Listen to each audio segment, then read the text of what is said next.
आकाशवाणी रायपुर है। छत्तीसगढ़ी समाचार बुलेटिन के संग किरण वर्मा के जय जोहार। अब सुनो आज के प्रमुख समाचार।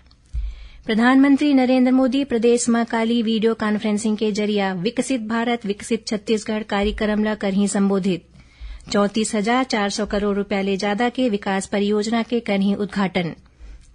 प्रधानमंत्री नरेंद्र मोदी काली वीडियो कॉन्फ्रेंसिंग के जरिया प्रदेश में एनटीपीसी और एसईसीएल के परियोजना मन के करही उद्घाटन और राज्य सरकार के श्री रामलला दर्शन योजना के क्रियान्वयन के प्रक्रिया शुरू हो गई है। इस संबंध में पर्यटन विभाग जम्मू जिला कलेक्टर मन ने जारी करिस दिशा निर्देश। अब समाचार विस्तार ले।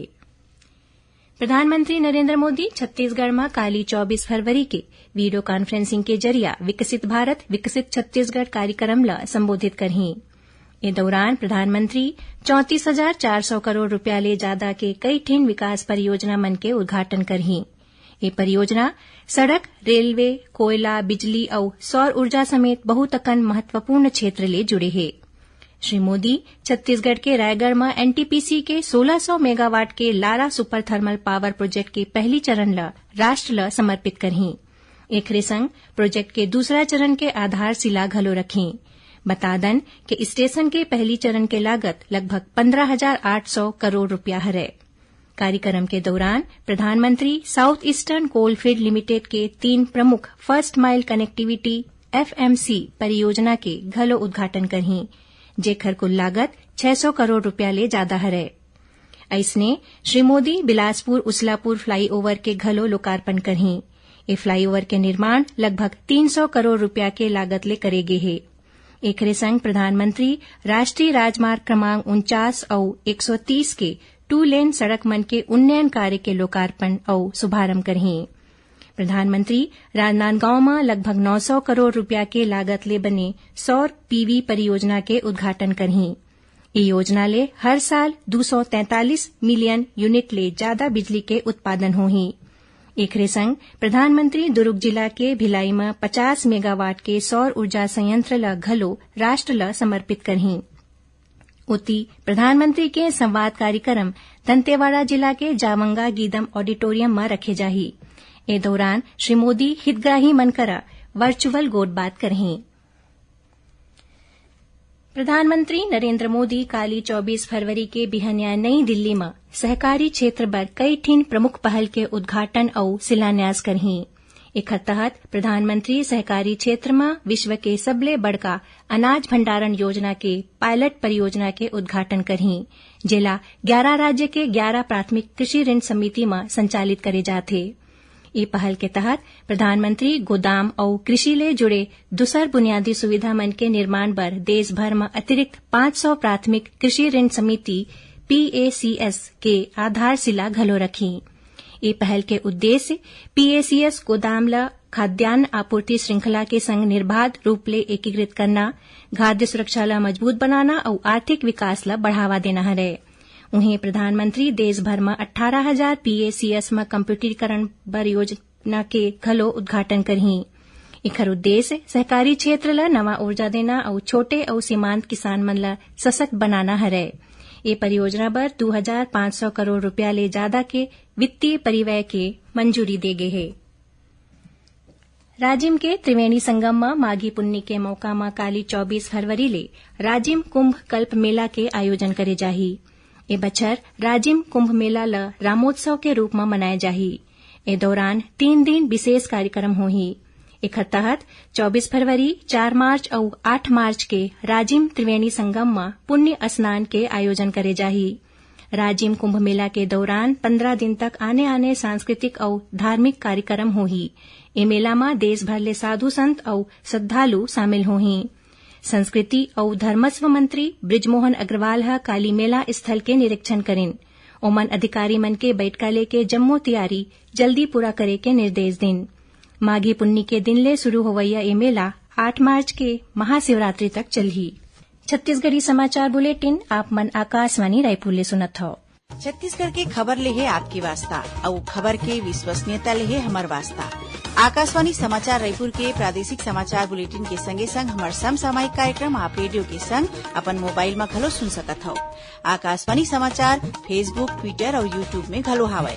हमार फेसबुक पेज हरे Chhattisgarh news on AIR, Twitter handle CGAIR news और हमार यूट्यूब चैनल हरे छत्तीसगढ़ AIR न्यूज।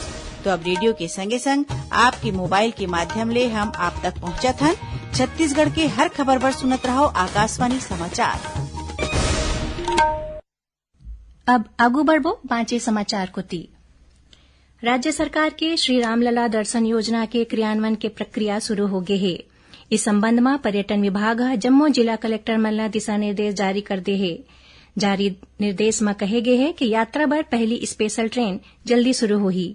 एखर बर यात्री मन के चयन करके सूची और प्रतीक्षा सूची तुरंत भेजे बर कहे गए है। योजना के तहत यात्रा बर हितग्राही मन के चयन कलेक्टर के अध्यक्षता में गठित जिला स्तरीय समिति डहाले करे जाही। योजना के तहत हितग्राही के न्यूनतम उम्र 18 साल और अधिकतम उम्र 75 साल हरे। पहली चरण में 55 साल या ओखर ले ज्यादा उम्र के मनखे मन ल प्राथमिकता दे जाही। यात्रा बर 25% हितग्राही शहरी क्षेत्र और 75% हितग्राही ग्रामीण क्षेत्र के होही। हरेक यात्री में यात्री मन के कुल संख्या 850 निर्धारित है, जिला 1000 तक बढ़ाए जा सकत है। कोटा के 25% अतिरिक्त मनखे मन के प्रतीक्षा सूची घलो बनाए जाही। चयनित यात्री के यात्रा में नहीं जाए के स्थिति में प्रतीक्षा सूची में सम्मिलित मनखे मन ल यात्रा में भेजे जा सकी। यात्रा बर निर्धारित प्रारूप में आवेदन पत्र ग्राम पंचायत या शहरी क्षेत्र में नगरीय निकाय में देना होही। आवेदन के संग फोटो, पहचान और निवास के साक्ष्य बर राशन कार्ड, ड्राइविंग लाइसेंस, मतदाता पहचान पत्र या आधार कार्ड या कोनो दूसरा दस्तावेज देना होही। अखिल भारतीय आयुर्विज्ञान संस्थान एम्स रायपुर के virus research and diagnostic VRD lab ल infectious disease research and diagnostic IDRD lab के रूप में उन्नत करे जाही। लैब के उन्नत होए के बाद यहाँ वायरल, बैक्टीरियल, फंगल और पैरासिटिक इटियोलॉजी के जांच में सुविधा मिलही। बता दन कि केंद्रीय स्वास्थ्य और परिवार कल्याण मंत्रालय के अंतर्गत ICMR और चिकित्सा शिक्षा विभाग डहाले देश भर में 157 VRD लैब में ले 8 ठिन ल IDRD लैब में बदले के निर्णय ले गए है। एमा एम्स के VRD लैब ल घलो शामिल करे गए है। सुकमा जिला में माओवादी मन 2 झीन ग्रामीण के हत्या कर दे है। घटना चिंतागुफा थाना क्षेत्र के ग्राम दुल्लेर के हरे। पुलिस के अनुसार माओवादी मन मुखबिरी के आरोप लगावत सोड़ी हुंगा और माडवी नंदा के हत्या कर दिन। पुलिस मामला के जांच करत है। छत्तीसगढ़ GST विभाग के प्रवर्तक विंग रायपुर के 3 ठिन आयरन स्टील उत्पाद निर्माता मन के ठिकाना ऊपर छापामार कार्रवाई करिस। टीम उरला सिलतरा स्थित श्याम स्टील इंडस्ट्रीज, ईश्वर इस्पात और ईश्वर TMT के फैक्ट्री मन में जांच करीन। प्रारंभिक जांच में एक कंपनी मन डहाले करीबन 6 करोड़ 75 लाख रुपया के GST चोरी करे के बाद आगू आए है। GST चोरी के मामला के खुलासा होए में ए फर्म डहाले मौकाच में अधिकारी मन के आगू 4 करोड़ 75 लाख रुपया GST के रूप में जमा करेगीस। GST के प्रवर्तक विंग ल ए फर्म को तिले कच्चा स्क्रैप बिसा के सरिया बनाए और GST के चोरी करे के सूचना मिले रहीस, जेकर आधार में ए छापामार कार्रवाई करेगीस। सुनैया मन ल बता दन कि प्रादेशिक समाचार एकांश डहाले समसामयिक विषय में आधारित साप्ताहिक कार्यक्रम बातों बातों में ए बखत अंबिकापुर मेडिकल कॉलेज डहाले ब्लड सैंपल ल लाए बर करे गे ड्रोन के अभिनव प्रयोग में आधारित होही। ये प्रयोग भारत सरकार के परियोजना के हिस्सा हरे। इस संबंध में अंबिकापुर मेडिकल कॉलेज के टीम डॉक्टर रमणेश मूर्ति ले गए भेंटवार्ता प्रसारित करे जाही। एक प्रसारण आकाशवाणी के रायपुर केंद्र डहारले काली 24 फरवरी के बिहनिया 10:30 बजे ले करे जाही। इला छत्तीसगढ़ के जम्मू आकाशवाणी केंद्र एके संग्रह रिले करही। आखिर में प्रमुख समाचार एक घाव फेर। प्रधानमंत्री नरेंद्र मोदी प्रदेश में काली वीडियो कॉन्फ्रेंसिंग के जरिए विकसित भारत विकसित छत्तीसगढ़ कार्यक्रम ल करही संबोधित 34,400 करोड़ रुपया ले ज्यादा के विकास परियोजना के करही उद्घाटन।